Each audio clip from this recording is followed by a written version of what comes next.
जय झूलेलाल। अॼु पाण सभई कारकत महात्म जो अध्याय 27 ॿुधंदासीं।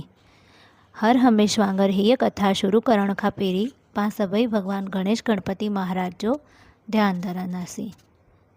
वक्रतुंड महाकाय सूर्यकोटि समप्रभ निर्विघ्नं कुरु मे देव सर्वकार्येषु सर्वदा।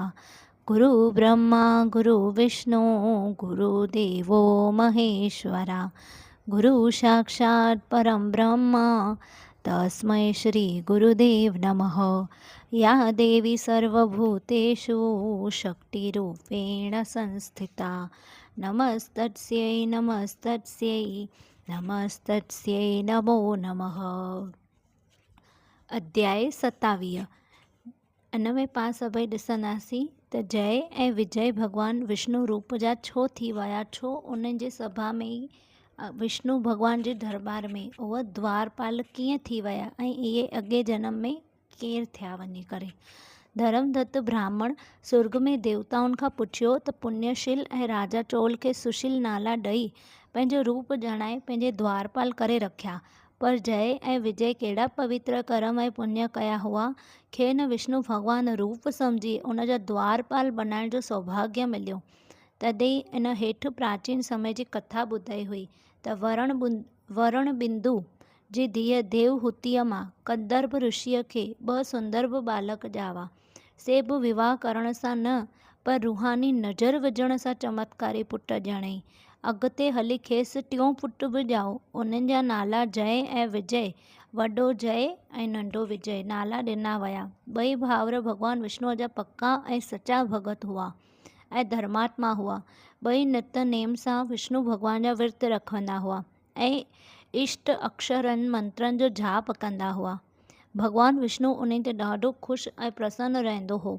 खेनि पूॼा ऐं भक्ति वक़्तु हर दफ़े दर्शन बि ॾींदो हो। हिकु ॾींहुं देव ऋषि नारद जी मारुत राजा जे नोते खे मान ॾेई संदसि रथियल यज्ञ में शरीफ़ थियो। हुन सां गॾु ॿिया देवताऊं बि साथी पण हुआ।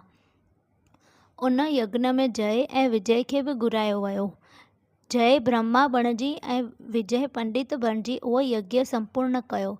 विधि मूजिबि यज्ञ पूरो थी वियो ऐं मारुत राजा उन जी समाप्ति भोग पाराए जय ऐं विजय खे काफ़ी धन ॾिनो। 2 भाउर उतां धन वठी पंहिंजे आश्रम में आया। उते धन जो हिसो करण वक़्तु पाण में झगड़ो थी पियनि। जय जो चवणु हो त भली मूंखे घटि ऐं विजय खे वधीक धन मिलियो आहे, पर उन जा बराबरि हिसा कीअं कया वञनि।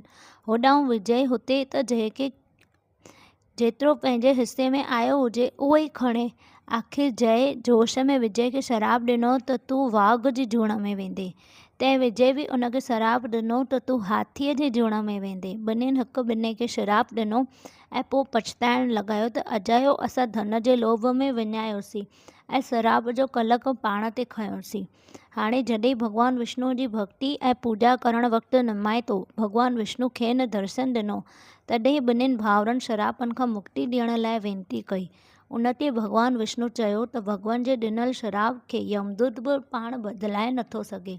भक्तनि जी पुकार ते मूं प्रहलाद खे बचाइण लाइ नरसिंह भॻवान जो रूप वठी तपंदड़ थंभे मां बि मां प्रगट थियो पियुसि ऐं राजा अम्बरीश खे चवण ते मूंखे 10 अवतार वठणा पिया। उन करे अव्हां पण पंहिंजे श्रापनि ते मूजिबि पंहिंजे वाघ ऐं हाथीअ जी जुण मां जनम वठी कर्म भोगे आख़िर में मुंहिंजे लोक में निवास कंदा।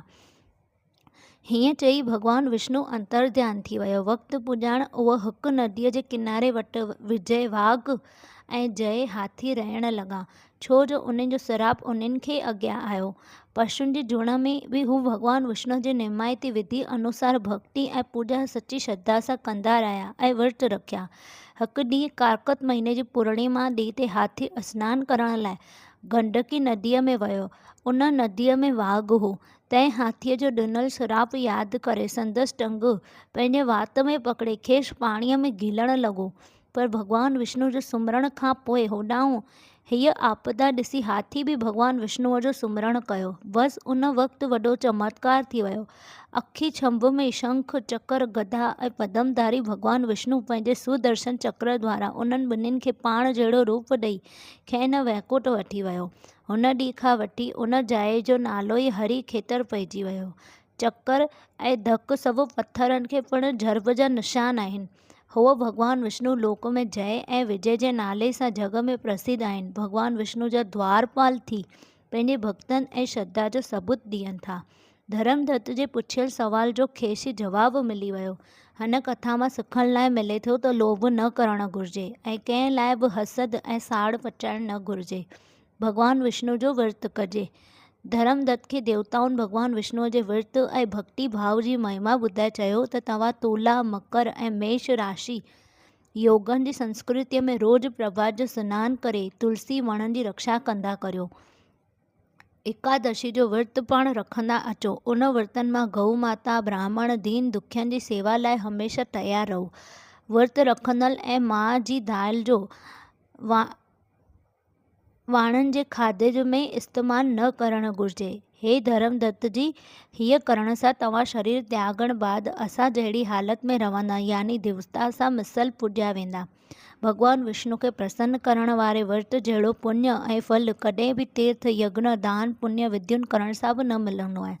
तव्हां धन्य आहियो जो अव्हां भॻवान विष्णु खे प्रसन्न कंदड़ विर्तु रखियो आहे, जंहिंजो फल अधु तव्हां कला खे ॾेई छॾियो। उन बाद असां कला खे वैकुंठ में वठी वियासीं। इहो ॿुधी धर्मदत्त विष्णु विर्त में लीन रहंदो आहे ऐं मरण बाद ॿिन्हिनि पत्नियुनि सां गॾु वैकुंठ में वञी वासो कये। जेको बि ईश्वर भगत श्रद्धालु प्राचीन समय जी हिन ऐतिहासिक कथा खे ॿुधंदो ऐं ॿियनि खे बि ॿुधाईंदो, उहो भॻवान विष्णु लोक में वञी वास करे थो। उते कारकट महात्म जो अध्याय 27 समाप्त थियो। बोलो श्री कृष्ण चंद्र भगवान की जय। आज के आनंद की जय। गंगा मैया की जय। सच्ची देवी माता तेरी सदा ही जय। जय कारा शेरा वालीदा बोल साचे दरबार की जय। आयो लाल सभई चौ झूले लाल बेड़ाए पार सदाई नाम में शाहूकार।